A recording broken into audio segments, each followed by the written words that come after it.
Ketika pelaku pesugihan digabung dengan mencari ilmu hitam, tumbalnya pun gak main-main hingga memakan korban jiwa. Tapi satu hal yang ingin saya sampaikan di cerita ini, bahwasanya gaib itu benar-benar ada. Suasana duka tampak menyelimuti sebuah rumah berukuran sedang, berdinding papan dan beralaskan tanah. Cahaya lampu petromag juga tampak menerangi ruangan depan dan belakang. Di dalam, tepatnya di ruang tamu, sebuah meja panjang terpasang menyilang dengan sehonggok tubuh membujur di atasnya.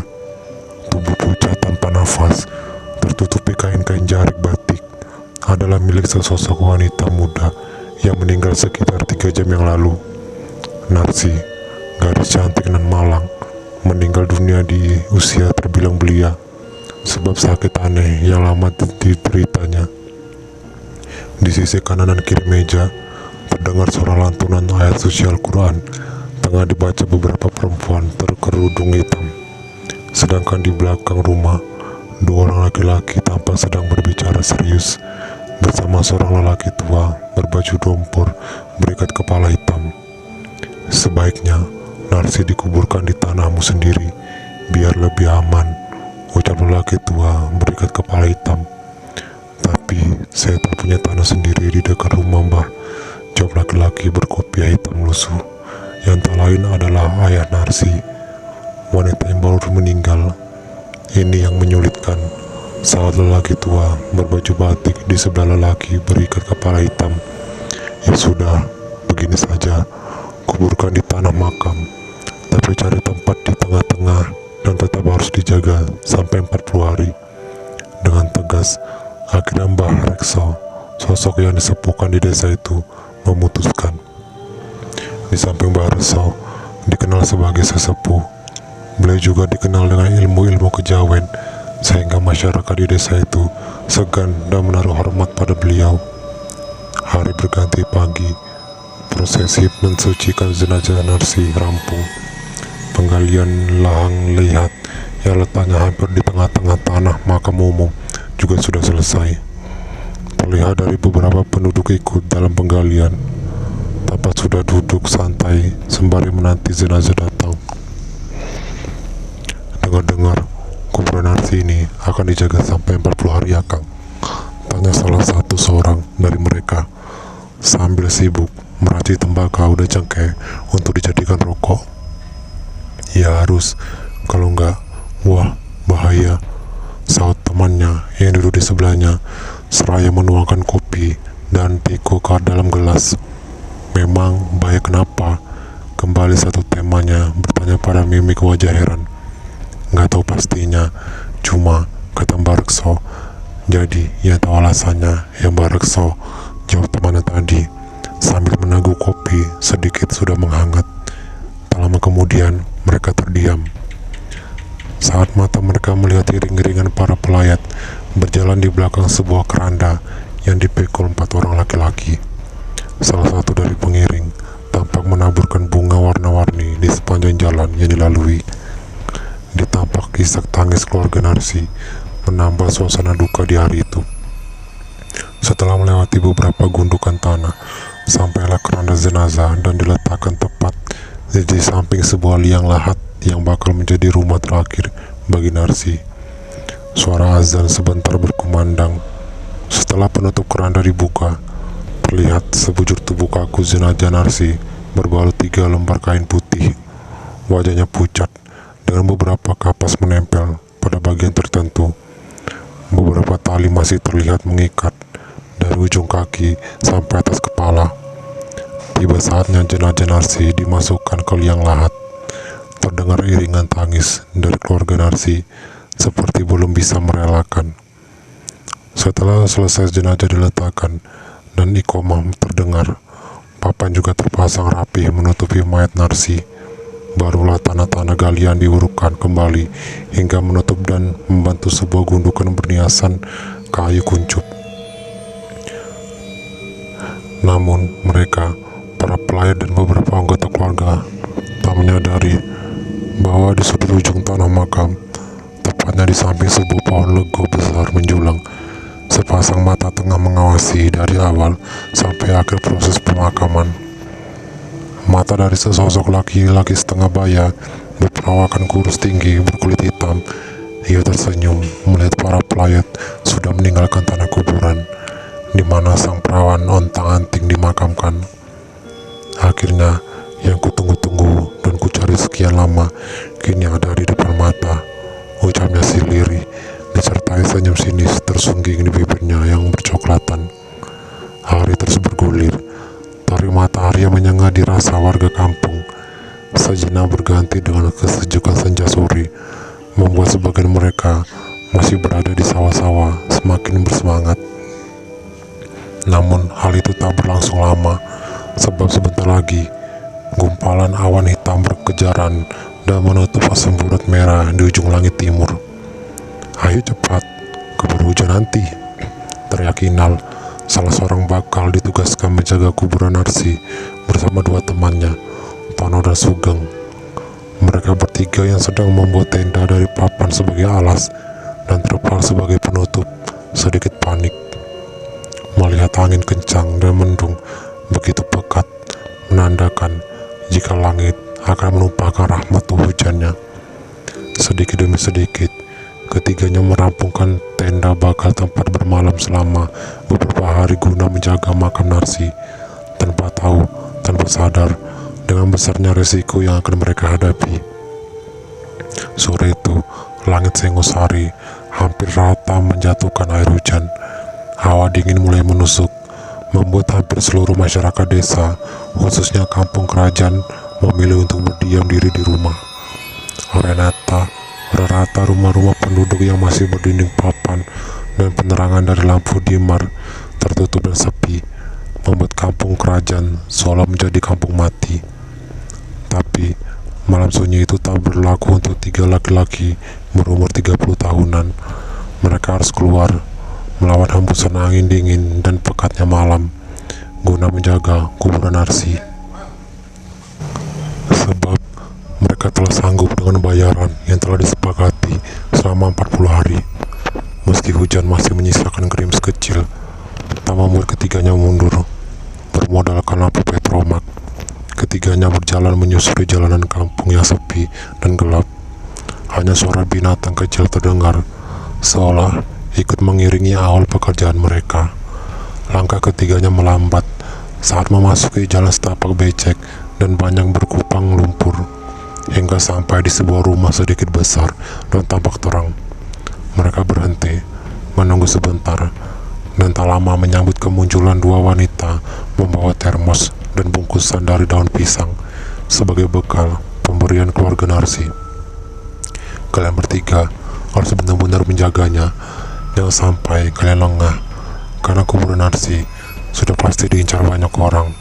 Ingat, kalau ada apa-apa, kabari saya secepatnya," ucap Barekso dari ambang pintu dengan raut wajah datar pada Inal, Tono, dan Sugeng, yang langsung dijawab anggukan pelan. Setelah menerima bekal dan dirasa cukup semua pesan dari Barekso, ketiganya berpamitan, meneruskan langkah menuju tenda yang sudah mereka buat sore tadi. Sebuah tenda beratap dan berdinding terpal hijau, berpilau bambu, dan berlantai papan bersusun, terletak persis di belakang pintu masuk makam umum. Sesampainya mereka di tenda, Ina langsung menggantung lampu petromak di pilar bambu, sedangkan Sugeng dan Tono bermodalkan senter dengan 3 batu baterai di tangan, langsung berjalan menuju makam Narsi guna memastikan bahwa makam Narsi masih aman. Gundukan tanah basah dengan sisa-sisa taburan bunga nampak masih utuh. Setelah memastikan, Tono dan Sugeng berbalik kembali ke tenda, di mana sudah ada Inal di dalamnya. 3 gelas kopi telah Inal tuang, bersama makanan olahan dari singkong untuk menemani ketiganya berjaga. "Gimana, Ton? Aman?" tanya Inal ketika Tono masuk duluan ke dalam tenda. "Aman, Nal, masih utuh," jawab Tono sambil tangannya menyambar gelas berisi kopi hitam yang mereka bawa dari rumah Pak Widi, orang tua Narsi. Hal sama juga dilakukan Sugeng Ikut menyusul masuk ke dalam tenda. "Kenapa toh? Kok makam Narsi harus dijaga?" tanya Tono. Merasa belum begitu mengerti tujuan utama pekerjaannya, supaya tidak digali orang dan diambil sesuatu dari jenazahnya, jawab Sugeng, paling tua di antara Inal dan Tono. "Maksudnya gimana toh Kang? Gak paham aku," kembali Tono bertanya. "Gini loh, Narsi ini perawan ontang-anting yang meninggal tepat malam Jumat Kliwon, dan itu paling dicari oleh para penganut ilmu hitam." Karena penjelasan Sugeng seketika terhenti saat telinganya mendengar sesuatu di balik pintu masuk ke makam umum yang hanya berjarak beberapa meter dan dari tenda mereka. Sebentar, ketiganya saling pandang, seperti sama mendengar suara dengusan kuat disertai geraman lirih. "Jangan didekati," larang Sugeng, melihat Inal akan beranjak mendekati pintu gerbang. "Kenapa Kang?" tanya Tono heran. "Biarkan dulu, aku takut itu pancingan agar kita meninggalkan kuburan Narsi. Kamu ingat kan pesan Barekso?" jelas Sugeng pada Tono. Tono dan Inal terlihat tegang, merasakan suasana mulai mencekam. Berbeda dengan Sugeng, terlihat biasa saja. Sugeng memang paling pemberani dibanding Inal dan Tono, sebab dia sedikit banyak belajar dari Barekso. Lama mereka menunggu dalam kebisuan, namun tak ada tanda-tanda apapun selepas suara itu menghilang, membuat ketegangan di wajah mereka mengendur. Malam terus bergulir, meninggalkan larut hingga kedinian, sampai akhirnya sayup-sayup suara tarhim terdengar, menandakan waktu subuh hampir tiba. Dari surau kecil yang letaknya paling dekat dengan tanah kuburan dibanding masjid, suara azan subuh terdengar dikumandangkan oleh suara tua. Setelahnya, hanya beberapa gelintir orang sepuh terlihat ikut menunaikan sholat subuh berjamaah. Miris, padahal satu kewajiban berpahala lipat ganda, namun justru tak menarik bagi sebagian besar kuala muda. Mereka lebih asyik berkelimbung di pembaringan, menikmati alam mimpi, mengabaikan diri mereka sebagai seorang hamba. Mereka melangkah pulang bersamaan warga yang mulai keluar rumah menjemput rezeki dengan peralatan masing-masing, menandakan semangat juang demi menyambut nafas anak dan istri. Sawah dan ladang memang menjadi sumber utama penghasilan, bahkan sudah seperti rumah kedua bagi mereka, sebab pergi petang pulang petang adalah menjadi keseharian mereka. "Ke sawah Mbah, Pak D," sapa Sugeng. Inal maupun Tono saat berpapasan di jalan dengan para penduduk yang akan pergi ke medan lumpur. "Bagaimana Sugeng? Apakah ada gangguan?" tanya Barekso setelah mempersilahkan mereka duduk. "Maaf Mbah, cuma gangguan kecil," jawab Sugeng. "Semoga saja sampai tutup lemah Jalal Suto tak ada yang berniat membongkar kuburan Narsi," ucap Barekso sembari menatap lurus ke depan saat bergumam sebuah harapan. Sejenak, suasana hening. Ketiga lelaki muda yang duduk di hadapan Barekso tertunduk diam, menunggu, tanpa berani mengganggu lamunan lelaki tua, penerus awal Tirah Rengko Sasmito. Tapi tak lama, suasana mencair dengan datangnya 3 gelas kopi dan 1 gelas sebekong teh. Obrolan hangat kemudian mengalir. Malam kedua bagi Sugeng dan kedua temannya masih seperti malam pertama. Hanya gangguan-gangguan kecil mereka alami. Namun saat mereka malam ketiga menjadi momok mengerikan untuk ketiganya. Malam itu, entah mengapa, suasana desa dan tanah kuburan berbeda dari malam-malam sebelumnya. Hawa panas dirasakan semua penduduk desa, tak terkecuali Sugeng, Inal, dan Tono. Sugeng terlihat duduk di sudut tenda, mengipas-ngipas sarung kotak-kotak warisan bapaknya, mencoba melawan hawa panas yang sudah membuat tubuhnya berkeringat, sampai membasahi kaos oblong dipenuhi bintik hitam, menandakan betapa akrabnya kaos itu melekat di tubuhnya. "Kang, gerah banget ya malam ini," keluh Tono, juga merasakan panas sembari melepas kancing kemejanya. Iya, padahal tadi siang mendung, sahut Inal dari tenda luar. Sesaat, kepanikan muncul dari diri Inal dan Tono, mendapati hawa berbeda datang beriringan dengan angin panas. Suasana seketika mencekam ketika Inal mendadak melompat masuk ke dalam tenda. Wajahnya tegang, seraya matanya melirik ke ujung tanah makam sisi kanan. "Kang, aku melihat bayangan hitam masuk lewat sudut sana," Inal berucap sambil menunjuk arah di mana ia melihat bayangan hitam melompat bersamaan dengan datangnya angin kencang, membuat Sugeng yang biasanya terlihat santai langsung terjingkat mendengar ucapan Inal. "Sebelah mana?" tanya Sugeng setelah bangkit dari duduknya. "Dari sudut itu, Kang," Inal menjawab sambil jarinya menunjuk ke arah tempat dirinya yakini sebagai awal munculnya bayangan hitam. Sejenak, Sugeng tertegun sebelum tangannya menyambar senter dari dalam tenda.